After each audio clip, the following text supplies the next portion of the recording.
The meeting on Tuesday between Jordan's King Abdullah II and U.S. President Donald Trump ended in tense anticipation of what will come next for the Gaza Strip. At stake was Trump's suggestion that the United States take over the enclave and expel Palestinians to Egypt and Jordan. King Abdullah mentioned during an impromptu news conference that an alternative plan to rebuild Gaza without ethnically cleansing it would be crafted by Arab countries, including Egypt, which was already planning an emergency Arab summit on Gaza on February 27.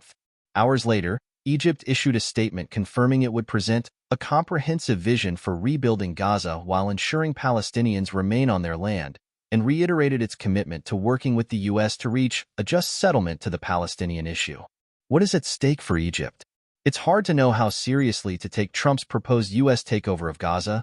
Jacob Erickson, lecturer of post-war recovery studies at the University of York, told Al Jazeera.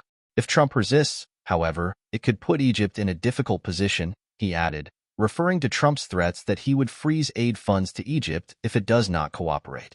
At a time when Egypt continues to face mounting economic challenges linked to debt and inflation, this could have a significant impact.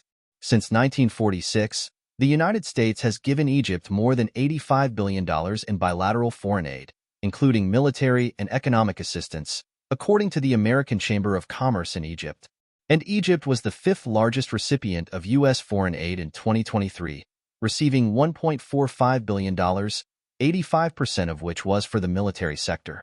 Egyptian journalist Hossam El-Hamalawi said that the aid Cairo receives is a statement that Egypt is a close ally and is a partner for Washington and signifies strong political backing from Washington. But money isn't everything. Although foreign support is vital for the survival of the current Egyptian administration, so is internal political peace, which could be destabilized if the expulsion of Palestinians is allowed. Generation after generation of Egyptian youth have had Palestine as their gateway into politics, El-Hamalawi said. In addition, Egyptian President Abdel Fattah el-Sisi is very worried about the replication of the Beirut scenario where Palestinian resistance operations in one way or another gave Israel a justification to go into Lebanon and occupy chunks of it for a very long time, El-Hamalawi added, referring to Israeli attacks on Lebanon and occupation of its territory for different periods, including today. Counteroffer. For now, until Trump stops talking about forcing the displacement of Palestinians, El-Sisi has reportedly said that he will not attend any talks at the White House. Egypt has little choice but to work with other Arab states on a counter-proposal that they can defend together. Any drastic action could endanger important agreements, political analyst Abdallah Nazef, who believes Cairo will have to compromise a little in the proposal, told Al Jazeera. Egypt could, similar to Jordan, offer to take in injured individuals and their families, albeit at a larger rate and number than that proposed by Jordan, Nazef suggested. King Abdullah said on Tuesday that Jordan could right away take 2,000 sick children. Egypt has been treating injured Palestinians in its hospitals since the start of the war, and will likely continue to do so in larger numbers when the crossing opens. While any significant economic contribution to the reconstruction of Gaza is likely to prove difficult given aforementioned economic challenges, Egyptian officials would undoubtedly continue to offer its services as a mediator and a political partner, researcher Jacob Erickson said, doubtful of how much Egypt could financially contribute. Reconstruction efforts. Israel has said that it will not compensate Palestinians or help to pay to fix the damage it has wrought in Gaza.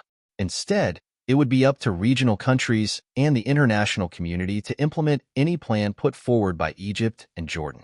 One can speculate that, definitely, this plan will involve enlisting massive amounts of cash and finances from the Gulf to speed up the reconstruction process for the Palestinians without displacing them, El-Hamalawi said. Egyptian construction companies do appear ready to cooperate with an international effort to rebuild Gaza.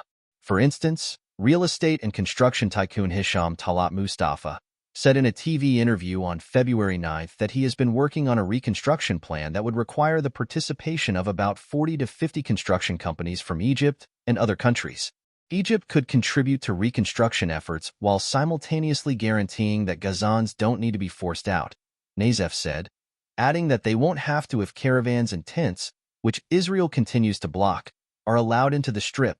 He agreed with El-Hamalawi, though, that Egypt's efforts would have to be bankrolled by the Gulf due to Egypt's economic problems. Gulf countries have played a significant role in funding the aid reaching the Gaza Strip in the last few months, with the Gulf Cooperation Council announcing in December that its member states Bahrain, Kuwait, Oman, Qatar, Saudi Arabia, and the United Arab Emirates had collectively given $650 million in humanitarian aid to Gaza, along with the occupied West Bank, since October 2023. The reconstruction of Gaza, where the vast majority of buildings and infrastructure has been destroyed by Israel, will cost far more. But with Trump's Gaza displacement plan complicating matters and a ceasefire deal in Gaza that has threatened to collapse in the past week, Arab countries are under pressure to respond.